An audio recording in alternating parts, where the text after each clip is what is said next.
This podcast is intended for mature audiences and contains adult language and subject matter. Listeners, please be advised.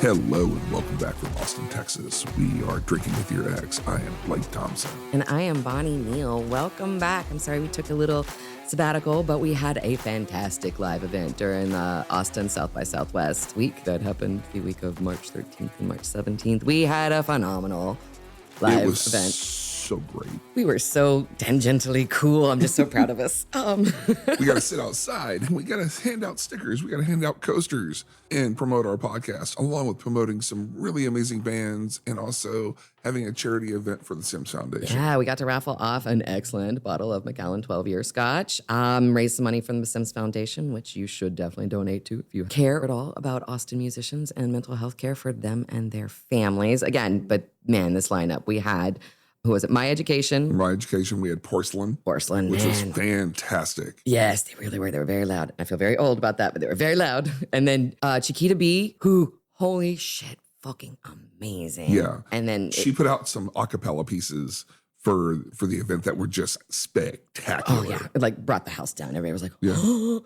And then, you know, the showcase closed out with DZ Brown, who has just been named by the Austin Music Awards as the best hip hop rap artist in Austin for 2023. And yeah, he was amazing. Yeah, and we have to thank our friend Greg from Cosmic Clash for putting this event together. Oh, yes. And, you know, all the other sponsors are with us. Like, I'm just saying, guys, we were so freaking cool, or at least I know. standing next to cool, which is just as important. Yeah. PLK Vinyl, and Independence Brewery, Weird Water, and all the other sponsors, man. It was fantastic. It was a good time had by all. Oh, yes. Oh, yes. And thank you, everybody who came out. It was great to see you. And, oh, my God, we're probably going to do more of these, but probably less tangentially cool. We'll probably, you know, just be Blake and I. But hopefully people will come out again for that. We're working on that. I'm doing some research for some local venues to where we can advertise and also set up spoken word nights. Yeah, and get to hear directly from our very vocal listeners. You guys are awesome. Keep the opinions, keep the topic ideas, keep the conversations going. As always, there's a private Facebook group that we will invite you to, but you can visit our website,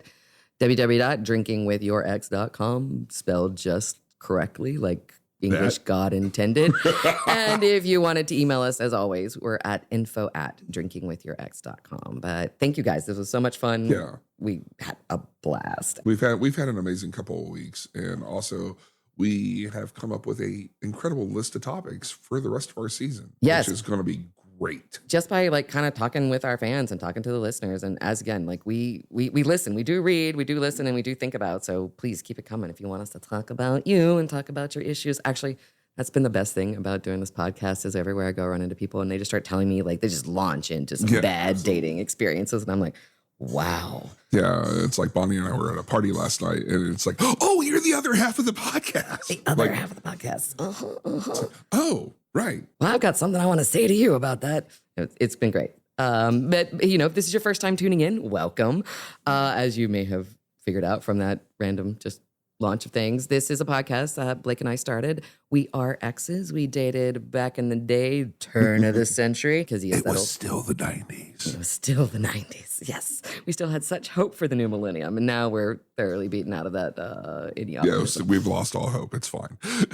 We both find ourselves over 40 and single with really strong opinions about why both of us are still single and over 40. And we decided to just share that, unending supply of opinions. And Blake is an actually licensed therapist, so he has something. I know. And for those of you who know me, think about this back in the day. Blake is now a licensed therapist. Oh my God. Which means he feels very much empowered to give people advice as opposed to beforehand when he was just a bouncer putting his hand on your face. I don't know. Blake is a licensed therapist, and which means he now has some letters behind his name and he somewhat offers good advice, whereas me, I just offer my excellent opinions. You're welcome. Yes, and Bonnie is full of excellent opinion. Thank you. Thank you for saying that.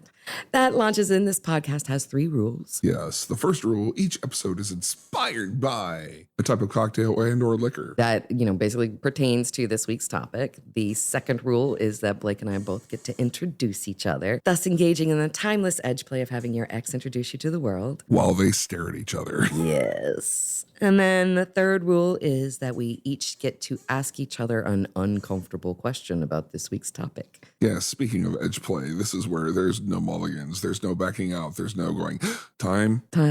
Go phone a friend. Can I just get some ice for this? Yes. No. You got to answer. And as people who have listened realize that if one of us tries to wuss out on the answer, no. There's follow-up questions. So like no, you are not getting out of it. I feel like you don't feel uncomfortable enough from that question. I'd like to ask a follow-up one. It's just good, clean American fun of emotional evisceration with your ex live on a podcast. Thanks for being here, guys. Anyway, this week's episode topic is disclosures. So when to do it, why to do it, and how to do it. Exactly. Sometimes when you're building a relationship with somebody, there are things about yourself that are private. There are things about yourself that are secret. And there are things about yourself that somebody needs to know to, have an informed consent to remain in this relationship with you. But when to do that, how to do it, I feel like that's kind of the name of the game. Yeah, and this is a multi-layered topic tonight because we have a lot of different disclosures that do come up at the beginning of relationships. Mm-hmm. And, throughout a relationship as well. So this week's episode is inspired by the martini. Do you like it as a gin or do you like it as a vodka or are you a swinging both? Exactly, because you just learn so much about a human when they disclose how they like their martini. And sometimes it can be like, oh, I don't think we can ever be friends again. Bye. So there you go. This week's brought to you by What Kind of Martini Are You? Yes. And like Bonnie and I have very strong opinions, much like a lot of other things on, oh, you drink your martini that way. I'm sorry. So that's how they do it in that family. Okay. Yes. All right. So second rule, we both get to introduce each other. Blake, you go first. Oh, Bonnie wants me to go first because I had a sticker. Let me introduce my ex, Bonnie Neal, who my new goal is to prove to everybody I am the meaner one of the two and to make her blush and say, fuck you, Blake, every episode. I kind of like that, I'm like, fine, finally. Challenge accepted. Step it up. I'm tired of being told that I'm the mean one. I'm like, he's just sucking up to you guys, pretending to be nice. I know him. So yeah, bring it on, white boy. I can do this. All right. Ladies and gentlemen, let me introduce my ex-boyfriend, Blake Matthew Thompson, who... Throwing out the full name. ...is the type of man that you text him and say, oh, I've had a flat and I'm on the side of the road. Can you come pick me up?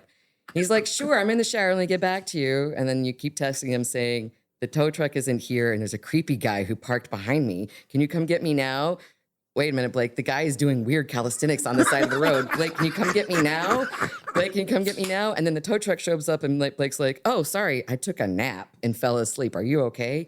He's that kind of man, ladies and gentlemen. When you text him that you're on the side of the road, he decides to take a nap until he remembers to check his phone. Blake Thompson, ladies and gentlemen. And also, to preface this story, Bonnie's leaving out a few things like, oh, no, I'm fine. I got someone to pick up the people that are in the car. No, I'm good. Just waiting for the tow truck. Everything's fine. Everything's fine. Then she sends me, oh, by the by. Creepy guy just pulled up behind me. Come get me now. Come get me now, Blake. I take it back. Come get me now. No, he was like, no. Apparently, I just decided to snooze until, you'll be fine. You'll be fine. Chivalry isn't dead, ladies and gentlemen. It just doesn't live through Blake's naps. All I can say is, I am well rested. Fuck you. Anyway, let's with that kind of opening bell. All right, let's launch into this week's topic. You've missed us, I know you have. Disclosure. This is something we get asked a lot. Something I get asked a lot. And to be fair, something I ask my therapist a lot about. when is an appropriate time to disclose things, right? Disclose things about yourself. Things like kink and queerdom and. But let's we don't even have to jump into those topics as of yet. Like simple things. What's your current relationship status? If you're moving into dating, are you single? Right. So are you married? Approaching the idea of disclosure is things that need to be disclosed kind of upfront immediately. Yeah. Like, I think of it as just public information that just needs to be available. And, those informations is like your name, Yeah. your correct name, not your alias, right? Yes. Your ages. Also known as. Yeah, also known as, right? This is Blake Thompson, aka Pork Chop. We'll get into that later. But your name, your age, accurate picture, no catfishing. It's not a good idea. Accurate age. We're all at that age where lying about your age is just silly. Embarrassing. Please stop it.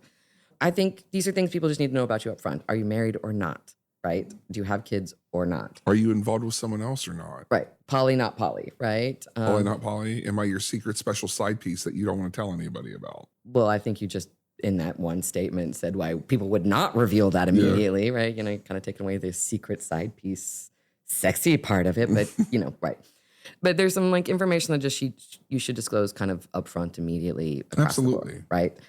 And then, there's things that should come later in the relationship. And this is kind of where I tend to struggle. I am of opinion that there's not really a difference between keeping something private and keeping something secret. It's all a secret. You do not need to know. Operate on a need-to-know basis. You do not need to know. And in the past, I have had people tell me that I almost never offer up personal information and therefore tend to be somewhat hard to get to know. So in an effort to move past that, I decided to just share all that shit publicly in a podcast with my ex-boyfriend, because what could go wrong with that plan? Yes, because again, we go back to that whole edge play part. Yeah, but, because I don't really know. I'm not quite sure what is an appropriate time in which to, disclose things like kinks, disclose things like health issues, disclose things about like money issues, disclose things about sexual orientation, gender identity, pronouns, sobriety, past jobs, failures, trauma, Are you currently employed? I feel like that should be public information. Even though I know that's a little hard for, if you've been laid off, right? The tech industry is, kind of had a lot of layoffs recently, and it's hard to say, I've been laid off. And I don't know if that information needs to be on a profile. And also saying that you're freelance is also okay. Freelance, fun employed. Fun employed is my favorite. I love being fun employed. Fun employed. The thing about being unemployed is that it's the hardest job on the planet, and the pay sucks. Yes. But then you have those days where it's like, what'd you do? I slept till the crack of noon. Dug out some belly button lit. Oh, just another swinging Tuesday for Blake. Yes. Don't hate. I think your employment status, especially if it's an unemployment or if you're in a kind of a weird career transition or something, I think that's something that needs to be disclosed probably on the first date. It doesn't need to happen on the profile, but I think you need to let somebody know where you are with that. And also, like just being candid. It's like you could be going through a career change where, like, I've had numerous, like, speaking from experience myself, where I've had numerous careers where it's like, what do you do? Well, I'm a bouncer and a bartender. What else do you do? Well, I was a police officer. What else do you do? And it just goes on and on and on and on and on until, like, I found my current, which, as being a licensed therapist. Right. Yeah, and sometimes I've had a lot of transitions between careers. I've also switched careers a lot, and I worked at a spa, and then I worked at Kendra Scott, and then I got into mortgage banking. If you're just be honest about where you are. I don't know if that necessarily needs to be on the profile, but that does need to come across in the first date. But also letting someone know that you're employed. It's helpful. It's helpful, and also for some people, it could be a deal breaker. Yes, and that's okay. I can understand that when you're fun employed, that's it's a rough thing for you emotionally to go through. But I think you kind of have no desire to have somebody reflect back all the negative things you're telling yourself in your head. But there's also some of us who have had a string of fun employed or underemployed partners and are not kind of willing to go down that road again. And and like, I'll self-disclose on this. There's been especially over the past decade, trying to get to where I'm at now, have been very underemployed, especially in the social services, public services venue. Oh yeah, I feel like fast food workers sometimes get paid more than social workers, especially in this state. Yay, Texas! There was a time when I was working. I will not disclose the organization I was working for, but there was a taco stand that was paying more than what I was making, and they were wanting qualifications of master's degree, licensure, certifications, experience. And the dude serving me carnitas tacos was making more money than I was. That was, I mean, yay, Texas. Yeah. I remember telling you, like, Texas has, a medieval approach to mental health in that, Very medieval, actually. like, it's like testing you for a witch. Yeah, if she drowns, she's not a witch. Yay. Yes. Does she float? Does she? There she's her. She's made of wood. Does she float? She's a witch. Kill her. Kill her with fire. Yeah. But yeah, it's like disclosing your finances is another one. Like when to do it. It's like, yes, like letting you know. Because if you might have an interest in someone that you're dating or for friendship that has desires and also hobbies that they like to do. I'll use examples: travel, eating out at fine restaurants, things that if you're in a certain financial situation can hurt. Or you can say, yeah, me going to the 7-Eleven across the street is about as adventurous as I get nowadays. And theoretically, that might not be forever, but that is where it is right now. Yeah, it's talking honestly about money is something that happens in phases. And I think we Blake and I have battered around that, having a full podcast episode around money and finances, and we kind of keep kicking it down the road until we both feel like we're in a place to talk about it with an appropriate amount of snark and compassion.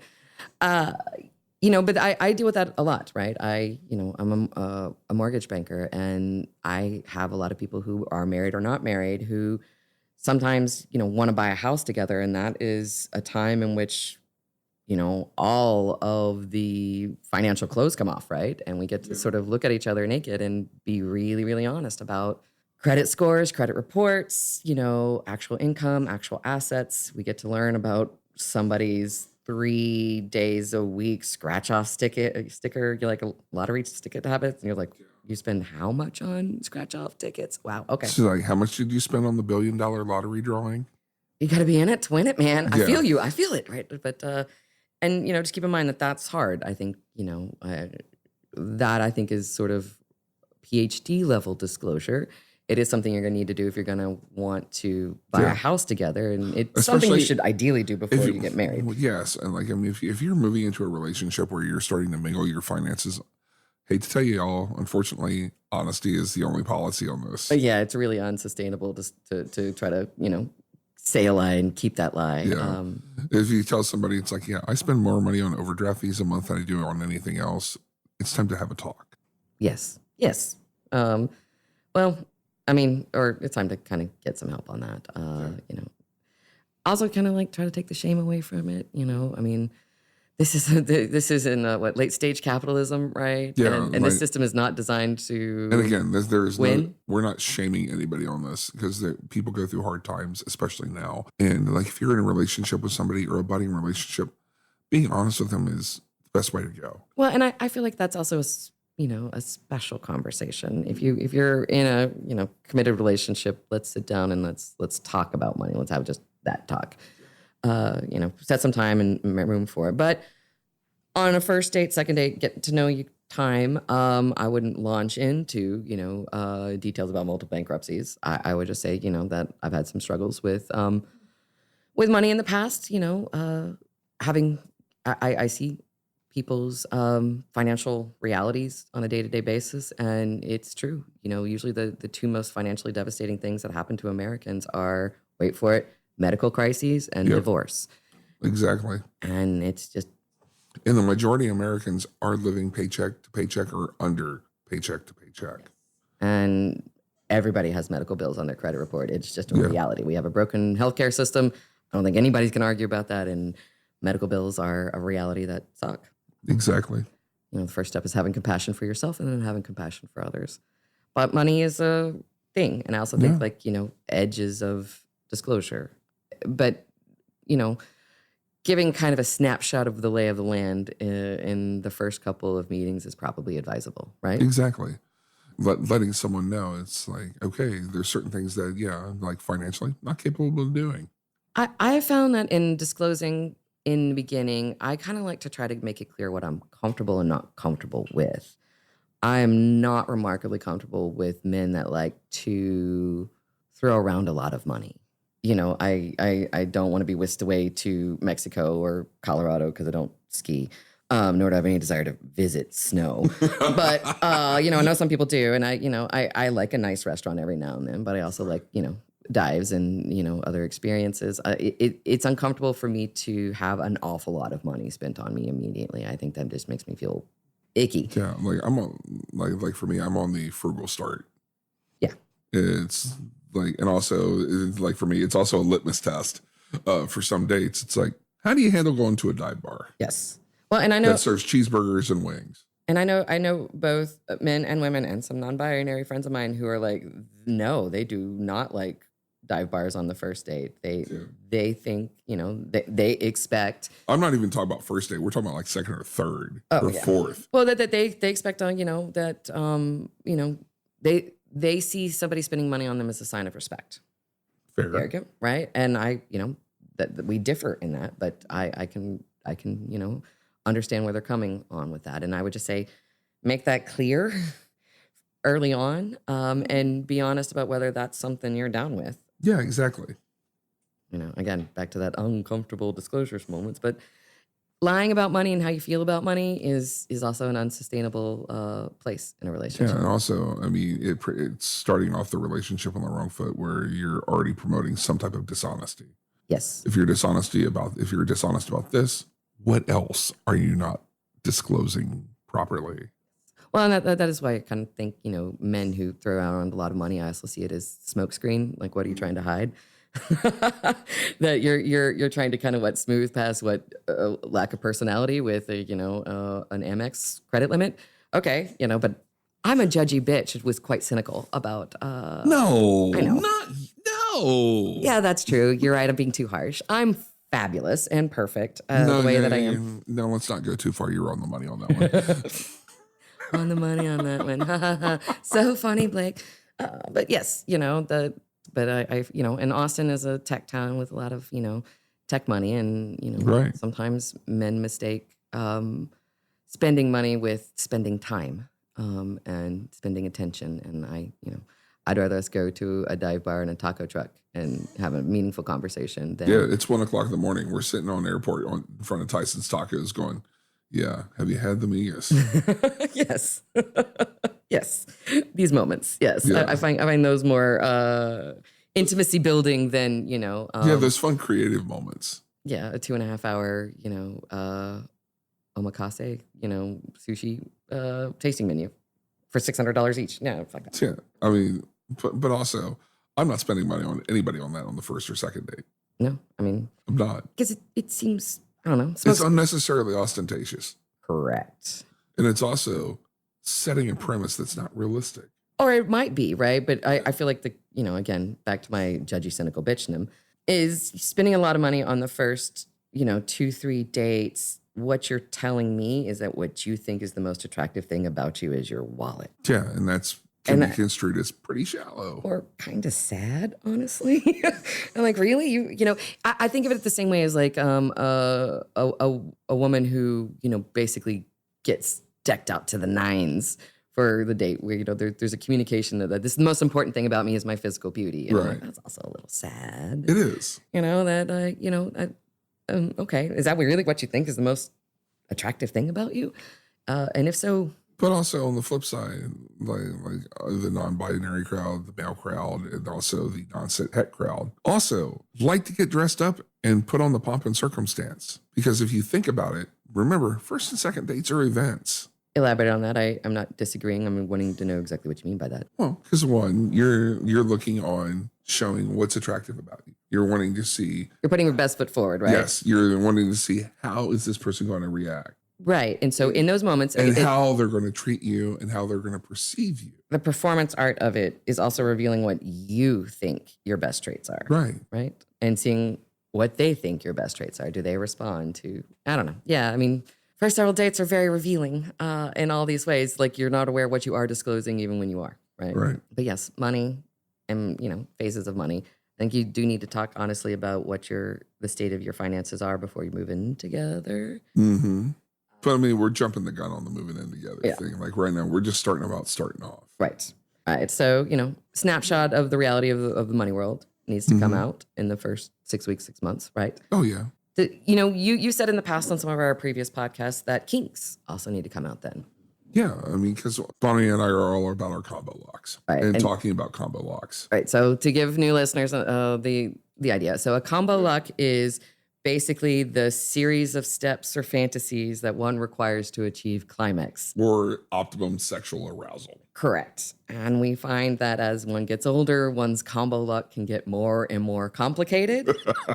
Or one's combo lock was set in stone at a very young age, and this is the only way in which this gets done. I feel like you don't have to reveal your entire combo lock combination at the beginning of a relationship, but if it is a very narrow niche, that needs to come out very and also it's important for your partner to know what type of niches you have in your combo lock, because we've talked about your combo lock could be like 3 digits. It's like boom, boom, boom. I am awesome. Or you could have the suggested password, right? Or all right, so it needs to involve this wig, this shade of lipstick. You need to speak like a tarantula, and I can't look at your face. That is somebody that I mean, if that's the only way, you need informed consent right up front. That is not something to just spring on somebody. No, it's not. And because I know my combo lock has changed a lot in the last 3 months.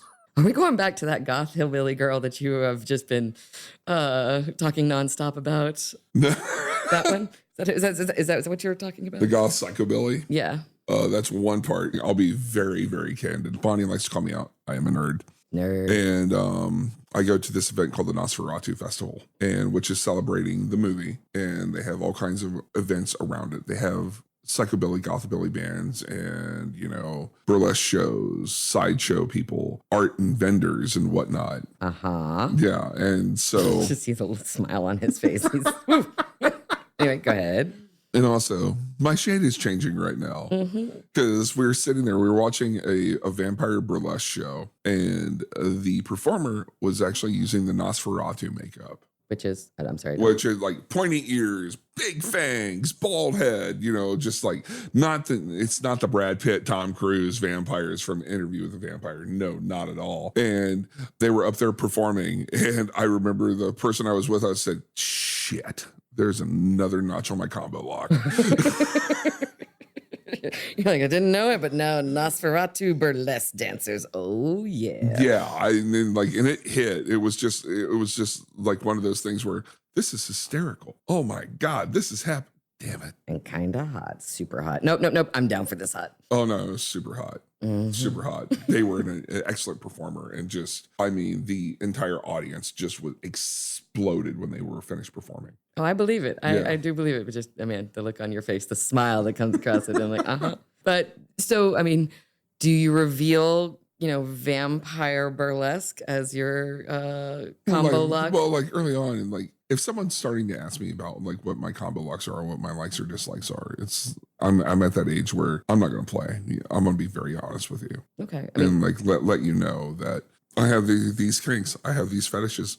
Yep. There's a little bit of queer in me. This is all happening. This is. Yes. Yeah.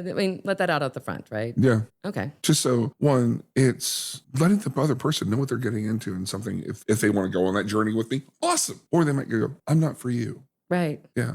And that's okay. Well, I feel like we're going to jump ahead, but this seems like a great kind of segue into the next question of it is how to hear a disclosure, right? How to hear a disclosure with compassion, but also boundaries, right? And so actually, I think how you just described it as well, being like, thank you for sharing that with me. I don't think we're a good match with that, right? That's just not me, right? Yeah, and that's okay to say. There's no need for cruelty or revulsion or anything. Just mocking or teasing. Or mocking or teasing. That's what I'm here for in your life, Blake, is to tease you on all of your kinks. Game on. Anyhow, again, my goal is to get Bonnie to blush and say, fuck you, Blake, in every episode from here on out. I say fuck you, Blake, all the time because it's the only rational reaction on the stupid shit you say or do. Just saying. But also to hear it, to hear that's rejection, right? The vampire burlesque is just not me. It's like all of a sudden it's like, okay, I did not sign up for that. I was not expecting that. Which again, for the other person, that's okay. But and to hear it and to hear that it is a rejection, right? But also that's okay, right? Rejection isn't fatal. It's No. not going to kill you. It's not. No, It's not. it's not. You don't internalize some shame from it. Just be like, all right, well, thanks for telling me. Right? It takes bravery to say it out loud, and it takes bravery to say no too. Right? And you never know. You could have that individual sit there and go, "Oh, really? Tell me more." Right. Yeah. You're like, well, did you see this one? There you go. Right? Yeah. It's like, oh, by the way, I follow this performer on Instagram. Yes. Excellent. I mean, the answer is always no unless you ask it, right? Right. But again, these are things you need to be honest about, because if you're with somebody that is no shot at any of our listeners, vanilla, where they might not be expecting this type of creative intimacy. Right. Creative intimacy. Yes. That's a good way of putting it. And they're not expecting it. And they're like going, yeah, I can't get on this bus. This bus scares me.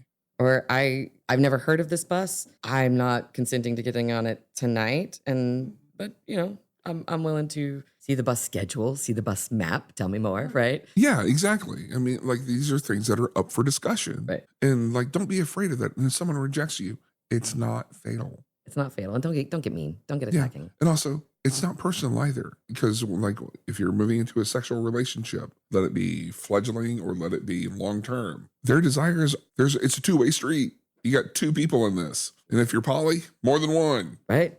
You've got a community in this. You've got a small tribe, or at least a Brady Bunch, Exactly. And it's like, talk this out. Fair. But that goes back to it, right? Like when to disclose, how to disclose, and also how to hear the disclosure and reciprocate it. Be kind. Yes. Be kind with the disclosures. Be kind in giving them and be kind in receiving them, right? Yes. Both. It's like, again, two-way street. Like if you're disclosing something about, I'm a brand new counselor. I make $32,000 a year in Texas. That's a big disclosure when you're telling somebody, especially if the person is established in their career and is doing well. True. But it's true. It's accurate. Yeah. I mean, like, and I've had these conversations like previously, especially when I was in grad school. Yeah. So I'm in grad school. I'm going to be a counselor and I'm bouncing and bartending in 5 different bars. Yeah. You were very, very busy. Yeah. And having someone go, okay, I'm okay with that. So I feel that the how much do you make, what do you work kind of disclosures, New Yorkers are down with that. Like you have to, that happens within the first 30 seconds to like a couple minutes of speaking to each other, of making eye contact. Like, what borough do you live in? What do you do for a living? How many hours a week do you work? What's your commute like? And how much money do you make? Right. Yeah. No, that happens a lot. I remember having a friend of mine who is very, very attractive. He's beautiful. He's a beautiful man. But he's, an artist. I have seen him fix his corduroy pants with duct tape and other such imaginative creations. And it was startling to him being in New York City and just how many women, once they, heard, they asked those questions. Where do you live? What borough? What's your commute like? Where do you work? And how much money do you make? And, he was startled to have those questions. He answered them and they would just, okay, bye. And he was, wow. Wow. That's because again, everybody in New York's on a time schedule, even when it comes to their intimate life. True, and pretty much almost everything about New York, it comes down to money. Money equates to quality of life, and there's not a lot of the amount of dates that I was on in New York where someone asked me what my credit rating was within the first hour. Are you serious? Okay, so I've heard about that. I've heard that a few recently too. That they God, I forget what. There was somebody was telling me that there's a new dating app out there where like they ask you to put your credit score on your profile. And I was like, and like for me, I don't care if you have Class A platinum credit or if it's in the toilet. You don't have to disclose that to anybody you don't want to. Except for me, your banker. But I would also like to point out to somebody who is a banker and deals with the credit bureaus, a credit score says nothing about you personally. A credit score is an algorithm that changes. Mm-hmm. That is frankly kind of rigged. And they do not draw like moral conclusions based on somebody's credit score, do not draw moral conclusions based on their credit report. It is a unfair tally of a Absolutely. life. And I'm sorry, I feel very strongly that it's just not a fair thing at all. Well, it's not, and it's not objective either. Credit ratings are very subjective. Like say, like for people that go out, all of a sudden they have an emergency auto repair and they just put $2,000 on the credit card. Right. which can drop your credit Which score drops your 150 credit score. points. Yeah, ridiculously so. All of a sudden you went from hey, I'm doing great to going, what the fuck? I can't even get a money order. You know? And I have seen an $11 medical bill drop a credit score 100 points. So let's talk about that. An $11 medical bill. So again, yes, credit scores. I mean, I don't know. I can't imagine a world in which I think it's an appropriate thing to ask somebody what their credit score is until you're buying a house together, because then we're both going to find that out. But, you know, that, I don't know if that tells me much about a human being. And so I'm questioning all you guys who think it does. But also moving on to other personal things that are disclosing health issues. Yes. That's a big one, especially as we all get older, ladies and gentlemen. Think about it. Mm-hmm. It's like the people are walking around. I have friends and loved ones and people I've dated. Diabetes comes up. Cancer comes up. Yes. Autoimmune disorders come up. Yes. I'll totally disclose. I have 2 autoimmune disorders that fuck me up on a daily basis. But you're managing. And but I manage and I handle. Right. But again, it was a long road to get to where I'm at. Yes. Yeah. No. And I mean, it's also just a reality, right? That is the reality. Like none of us are spring chickens no more, right? Yeah. No. And as the aging gets better, right? There's Dolly Parton, right? Time marches on, and soon you realize it's marching across your face. And then you also just realize that that we don't bounce back the way we did. Yeah. And things happen, and and it's you don't have to ask somebody to sign on to a sort of long-term medical issue right at the beginning, but they kind of need to know. But they need to know. It's like for anybody that's seen me in the past 5 years, I have a med alert bracelet on. So that lets everybody know these are my conditions. This is my emergency contact. This is what's happening. Yeah. And like if anybody asks me about it, I tell them exactly what it is. There's no I'm so desensitized to disclosing it now. It's like, it's whatevs. But it's a reality of your life. It's a daily reality of my life. And honestly, I feel like more of us need to have those medical alert bracelets. Remember when I almost killed our roommate? Because I didn't know she was deathly allergic to aspirin. Remember that? Yes. And I gave her Alka-Seltzer plus cold medicine as a hangover cure, and she wound up spending millennial New Year's Eve 2000 in the ER. So I'm just saying, sometimes medical issues need to be disclosed soon and often, and maybe tattooed on your body. Sorry, Carla. Radio edit. No, we don't. We can leave that in there. She knows that I tried to kill her. She's somewhat forgiven me. Has she? Probably not. Colombians are not forgiving humans. But yeah. Medical issues, kink, right? Money. Like we go back to these are main things. Like in your first 5 or 6 dates, these are things that are going to come up, especially the moment you become sexually active. I mean, trauma. So I feel like trauma is one that I kind of think a lot about, and when to disclose trauma, right? And what kind of trauma, because sometimes the story of my life does sound like every Jerry Springer show you ever heard, and it can just get a little overwhelming after a while. And I got a little tired of seeing sort of like the deer in the headlights look on people's faces. So I just sort of defaulted into just not telling people anything ever, unless they explicitly ask, which is also an unfair burden, I think, to place on another human. Ask a very personal question about something they don't know, they don't know anything about. But, because like each one of us is carrying on some type of trauma. That'll be childhood trauma, teenage trauma, adult trauma. Right. And it's there, and it molds who we are. Yes. And for some, it's really challenging to talk about those, even in therapy. This is a constant thought and concern. And, people who've been my friends, people who've dated me have seen me sort of deal with this, about trying to figure out what is the speed of disclosure and what is the speed of intimacy, what is too much, what just feels inappropriately overwhelming, what should be probably kept secret between me and my therapist versus what is just private information. And exactly. And once we reach a level of intimacy, these are things you need to know about me. That is a very unclear dance that I navigate daily in all my relationships. And I constantly am asking my therapist and some of my friends, being like, all right, so this particular weird ass fucking story about me, which date do you think it's appropriate to bring up? Yeah. And they're like, never.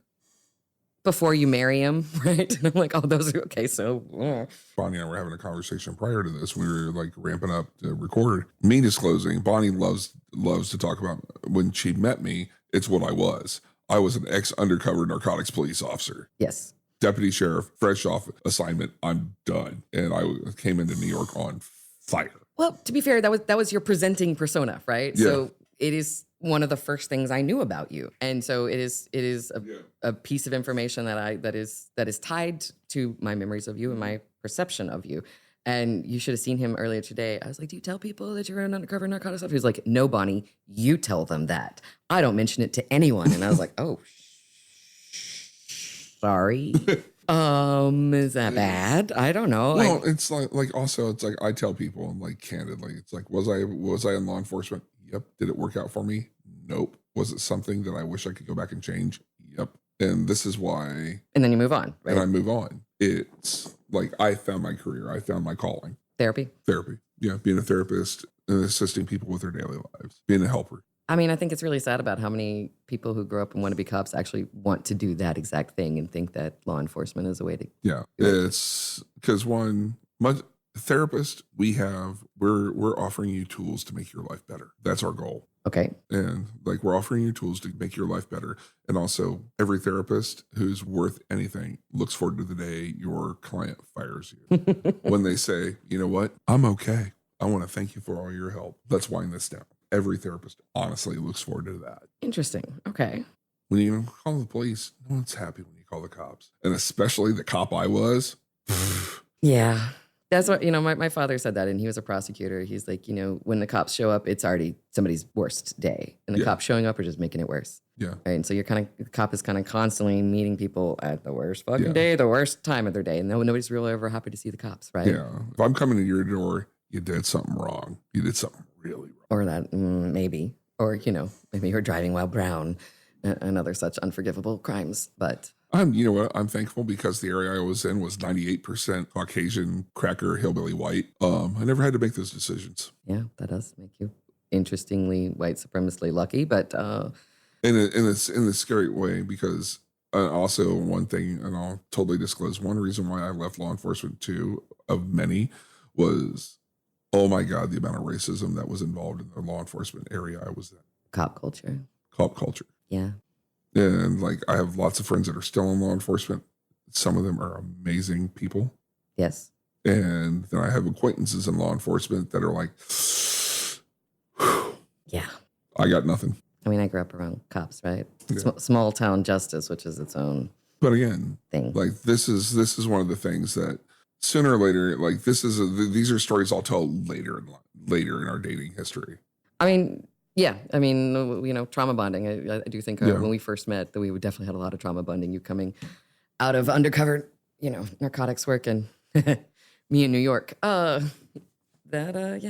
Yeah, absolutely. But, so it was a rushed intimacy in that sense. But I can see now, I'm sorry, I will stop telling people that you were a narc. I have no problem with you telling people I'm a narc because it's funny when you tell it. Oh, well, I do try to make it funny, right? Because nothing says hilarity like undercover narcotics officer. Yeah. It's like, yeah, it was. But we're coming up to that time where it's time for uncomfortable questions. Wow, you leaned into the microphone and got your sexy voice when you said that, which makes me suspicious, bitch. What? I assume you want to go first. You seem very eager. No, I'd like you to go first. Because... All right, Mr. Giggle McGiggleness. Okay. So I can see that you have the therapist's arrogance and innate confidence and being like, ask me anything, I'll tell you anything. So I kind of want to, I don't know if I want to ask you a question about when you've disclosed. I think I want to hear a question about when you handled a disclosure badly. When you heard a disclosure, an intimate disclosure, and you fumbled it, messed it up, it went wrong. Okay, I have to really think about that for a minute. I am not saying that I have not fumbled or handled something badly, but I got to take a moment to think about it. Because I'm not saying I never have. I'm just trying to think. A few moments later.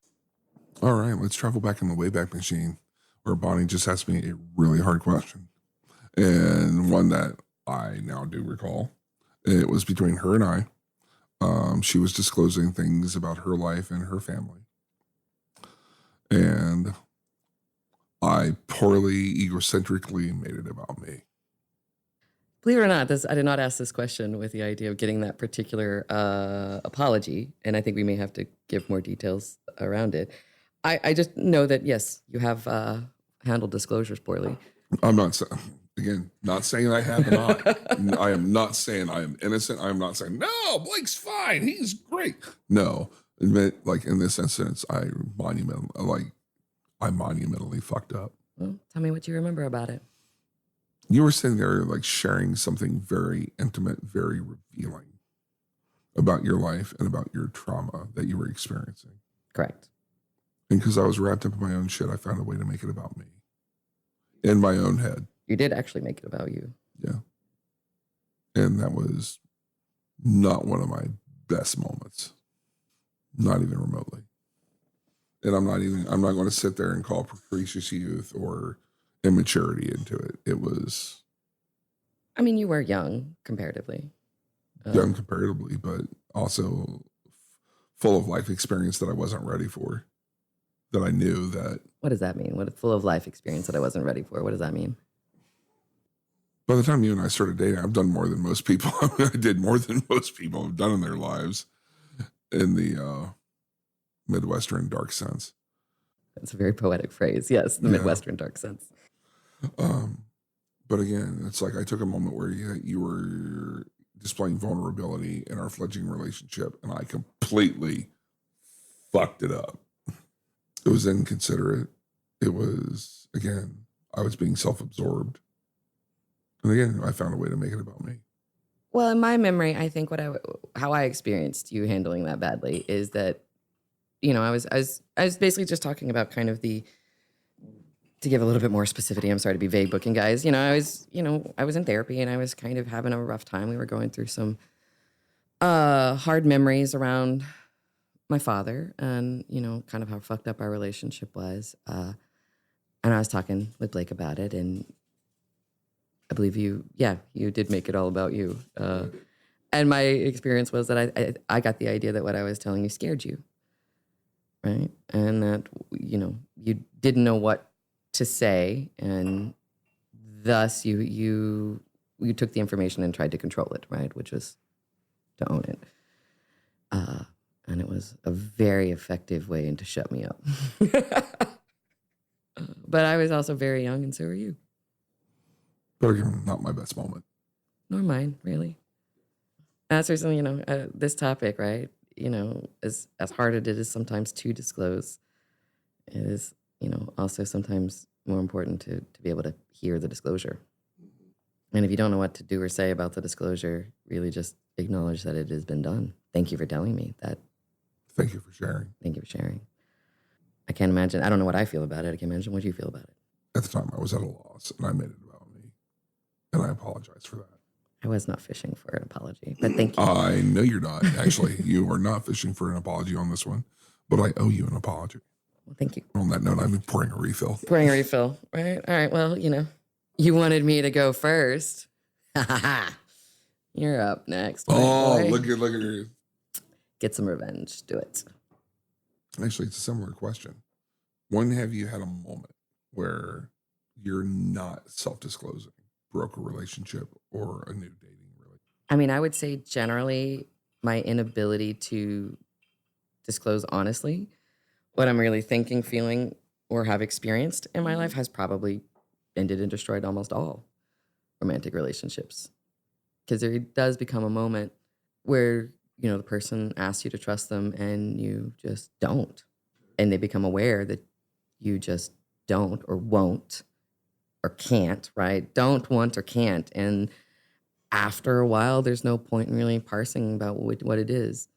It's just, the other person just becomes aware that I just don't trust them and won't tell them, and that is a wall that I put up between me and the other person that is insurmountable. it's part of why I'm still in therapy, right? Trying to figure out how to let people know me. Part of that is on me to share, right? And, what I've learned is that I would not even share basic unimportant stuff, right? I would just not tell people that, no, I prefer whiskey straight.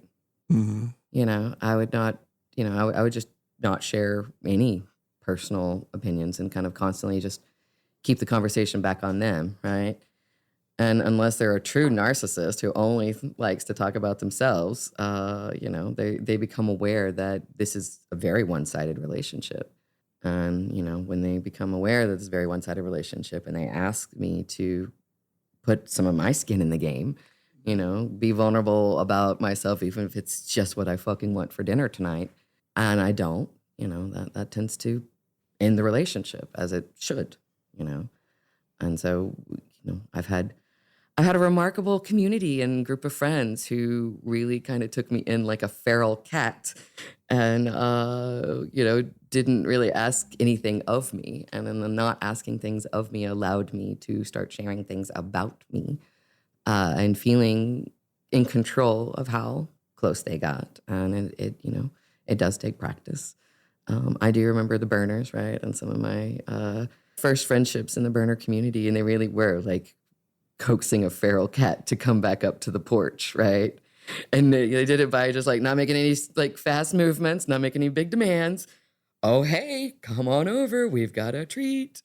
Nope, you don't have to like let me pet you, but let's just hang here together, And, to start realizing that you have to give to get. And yeah, I think that's not what ended our relationship, right? But, most of them that I had after that, I just didn't bother at all sharing, or I shut them down on it. Or, there were some unfine moments where I kind of mocked them on it and being like, what, are we both girls and we're going to cry together? Because I have a lot of internalized misogyny too, and was just a dick about it. And, that's, unless you are a sociopath, like the narcissist who raised me, you want something more than that. Right on. Thank you for sharing. Well, thank you for asking. But that is it. That's, what I call like the 3 ingredients of a relationship, right? Vulnerability, intimacy, and trust, right? You kind of offer vulnerability to build intimacy, which leads to trust, right? This is the 3-step recipe. Leave it to me to make a weird cooking reference to it all. And for me, it was realizing that the offering of vulnerability is in itself a gift you give to the person, but it's also something you give yourself to be known, to be seen. Absolutely. And then we decided to make a fucking podcast out of it. Uh-huh. Fuck you, Blake.